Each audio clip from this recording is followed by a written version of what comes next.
یہ اہم بات کی آپ نے. میں اون صاحب سے بات کرتا ہوں. اون صاحب ذرا تھوڑا سا سمجھائیے گا کہ جیسے میں گزارش کر رہا ہوں کہ اور should I take a rain check of this one, لیکن میرے خیال میں ریالٹی چیک یہ ہے کہ اگر ڈونر ایجنسیز جو ہیں وہ اس پہ اثر رسوخ ہوتا ہے امریکہ کا، اور وہی ڈونر ایجنسیز چاہے وہ آئی ایم ایف ہو، چاہے وہ ورلڈ بینک ہو، یا کوئی بھی ڈونر ایجنسی ہو، وہ پاکستان ان کو قرضے دیتا ہے. سو ہم جو ہے ریاض کھوکر صاحب کی بات اپنی جگہ، وہ کہتے ہیں جناب کہ ہم بیلنس آف پاور نہیں رکھ سکتے، لیکن دین اگین آپ مجھے سمجھائیں اگر ہم کاؤنٹ کرتے ہیں ان ڈونر ایجنسیز پہ، ورلڈ بینک پہ، آئی ایم ایف پہ، تو how can like we work, how can we even think independently، اور ہم فیصلے کیسے انڈیپینڈنٹلی لے سکتے ہیں؟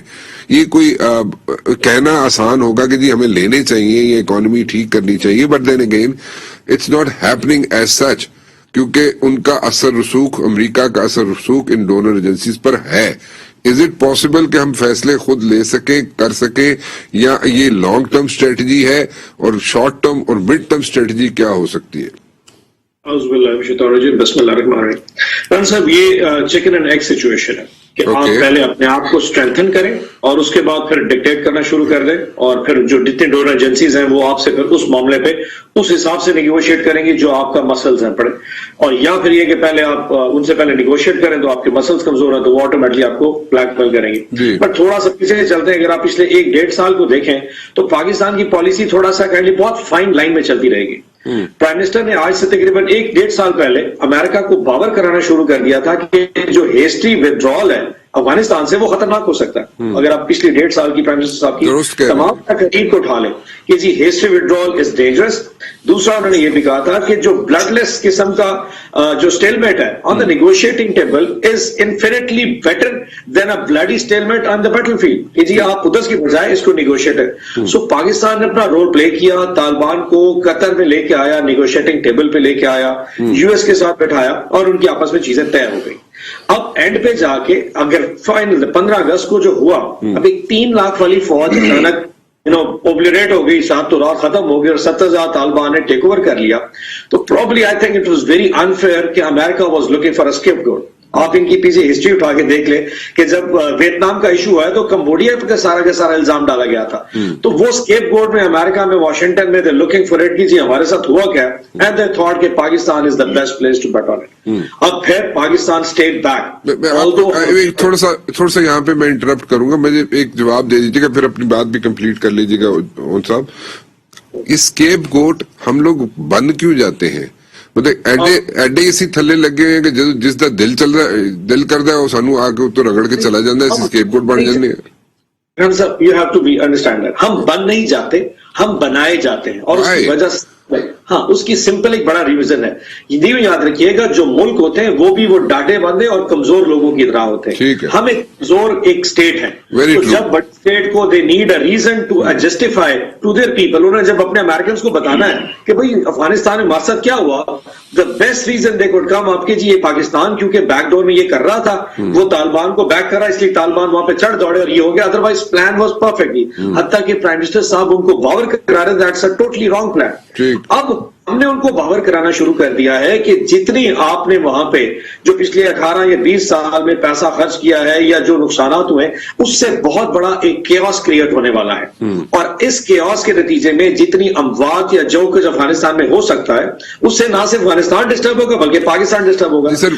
ان صاحب وہ تو بات ہو گئی، وہ تو سمجھ آ رہی ہے. اگلے 4-6 مہینے میں اگر یہ سچویشن ہینڈل نہیں ہوتی، افغانستان کی اکنامک سچویشن ہو یا وہاں پہ جو فوڈ کے ایشوز جو وہاں پہ بننا شروع ہو گئے، اگر وہ ساری چیزیں اگر ان کو ایڈریس نہیں کیا جاتا، انٹرنیشنل کمیونٹی نہیں کرتی، اسی لیے تو وہ ایسی بیٹھی ہوئی ہے، اگر نہیں ہوتا تو اس کو سچویشن سب سے پہلے اثر اس کا پاکستان پہ پڑے گا، پھر اس کے ارد گرد جو ممالک ہے ان پہ پڑے گا اور ریجن پہ جا کے پھیلے گا، اور صرف ریجن تک رکے گا نہیں، اس سے آگے بھی جا سکتا ہے. میرا پوائنٹ تھوڑا سا دیکھیے گا آپ، یہ دیکھیں انہوں نے 1990 میں بھی ہمیں ڈس انگیج کر دیا تھا. اس وقت بھی بہت سارے صحافی پاکستان میں بیٹھ کے کہتے دیکھیں جی ہماری ساری پالیسی چینج ہو گئی. اب پھر اسی وجہ سے ایک وہ ڈس انگیجمنٹ ہے. لیکن اس وقت یہ باور کرانا جی پاکستان کیونکہ وہ ایک کانفرنس ہوئی ہم اس میں شامل نہیں ہوئے تو ہم نے ڈس انگیجمنٹ کر دی U S A, it is not our choice. اب چائنا بات آپ نے سمجھا نہیں ہے، آخری پوائنٹ نہیں سمجھا. ہم آٹومیٹکلی آخری پوائنٹ میں آپ کا نہیں سمجھا اون صاحب، کیا بولا آپ نے؟ میرا پوائنٹ یہ تھا جی کہ آپ نے کہا نا کہ پاکستان ڈس انگیج ہو رہا ہے امریکہ سے، جب ہم نے ان کی ڈونر ایجنسی کے ساتھ انٹریکٹ بھی کرنا، it's not a choice we made. Sometimes یہ چوائسز خود بخود ارینج ہو جاتی ہیں کہ آپ ایک انٹرنیشنل اسٹریٹجک پارٹنر سے دوسرے کے جب قریب ہو رہے ہوتے ہیں. آپ چائنا کے پچھلے 2.5-3 سال میں ہمارے ساتھ رویہ دیکھ لیجئے.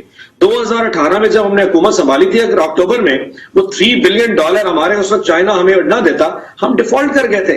اور ٹوٹل امریکن جو آپ کو ایڈ ملی ہے 2001 سے لے کے 2018 کے درمیان وہ $6.8 ارب ہے. What a cost you paid کہ آپ نے 80,000 لوگ شہید کرائے، آپ نے اکانومی کا $100 ارب سے زیادہ کا نقصان کیا. At the end strategic alliance سے آپ کو ملا کیا؟ $6.8 ارب. سو پروبلی یہ پاکستان کو بھی فیصلہ کرنا ہے کہ ہمیں کیا سوٹ کرتا ہے. آج شاید یہ مشکل لگے کہ IMF کھڑا ہے، FATF کھڑا ہے، یہ ورلڈ بینک یہ کرے گا. It seems very difficult, but in the years to come probably ایک وہ جو ایگوسٹک، ایک ڈگنیٹی، ایک ڈگنیفائی جو نیشن ہے، اس کا کانسیپٹ شاید وہ بحال ہونا شروع ہو چکا ہے. And in the years to come you will see کہ پاکستان کی جو میرا سوال ادھر کا ادھر ہی ہے کہ میں صرف یہ کہہ رہا ہوں کہ یہ تو ایک لانگ ٹرم اسٹریٹجی ہو سکتی ہے جس کا آپ بھی ذکر کر رہے ہیں. سوال میں یہی کر رہا تھا کہ یہ لانگ ٹرم اسٹریٹجی تو ہو سکتی ہے، but where is the mid term strategy and where is the short term strategy of the government? کیونکہ انہی اداروں سے آپ لوگ قرضے لیتے ہیں جہاں پہ اثر رسوخ ہے امریکہ کا. سو وہ لانگ ٹرم تو آپ کو اچھا لگے گا، ہمیں اچھا لگے گا کہ ہم خود انڈیپینڈنٹ ہو جائیں، ہم وائبل ہو جائیں، اکنامکلی اسٹرانگ ہو جائیں، ہمارے ان کے اوپر جو زیادہ ان پہ لے کے ان پہ کاؤنٹ کر رہے ہوتے ہیں وہ نہ کریں. But then again where is the short term and the mid term strategy? اس میں کون بیل آؤٹ کرے گا؟ یہی تو میں کہہ رہا ہوں آپ کو. اب لانگ ٹرم میں یہ کہ آپ نے سسٹینیبل ہو جانا ہے، اپنی ایکسپورٹ اورینٹڈ گروتھ دکھانی ہے، قوم کو اپنے اس کے پاؤں پر کھڑا کرنا ہے. when those donor agencies are giving you, lending you the money, so how can you make independent decisions? This is my question. آپ کو پتا ہے کہ IMF کی جو اگلی جب پوری ٹرانچ ہے وہ کتنے ارب ڈالر کی؟ صرف $1 ارب کی. میرا فگرز میں نہیں جا رہا، میں صرف یہ کہہ رہا ہوں کہ جب وہ ہمیں پیسے دیتے ہیں تو they put their terms and conditions, they impose them on us. میں صرف یہ گزارش کر رہا ہوں بار بار کہ ہماری مڈ ٹرم اور جو شارٹ ٹرم اسٹریٹجی ہے where is it؟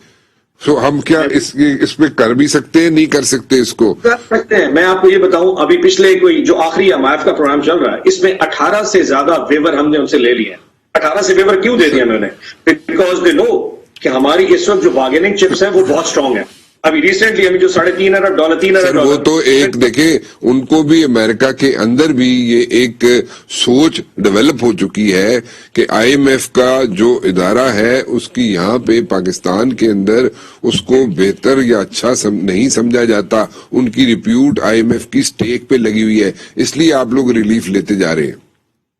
سر آپ ایک بات بتاؤں، IMF جو ٹوٹل اس وقت ہمارے پاس جو ٹرانچ آنی وہ $1 بلین کی ہے. ویور جو ہم سے لے چکے ہیں وہ اسی لیے لے رہے ہیں نا.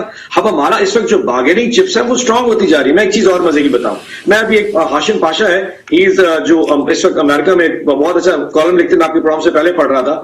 اس نے کہا امریکہ میں اب یہ چیز ریئلائز ہو رہی ہے کہ آپ پاکستان کو ڈس انگیج کر کے، انسٹیبل کر کے اس پورے ریجن کے اوپر تسلط برقرار نہیں کر سکتے. اور obviously اس کی ریزنز ان کو نظر یہ آ رہی ہے کہ یا رشیا یا چائنا اپنا تسلط یا اپنی جو ایک بارگیننگ پاور ہے وہ بڑھا لے گا.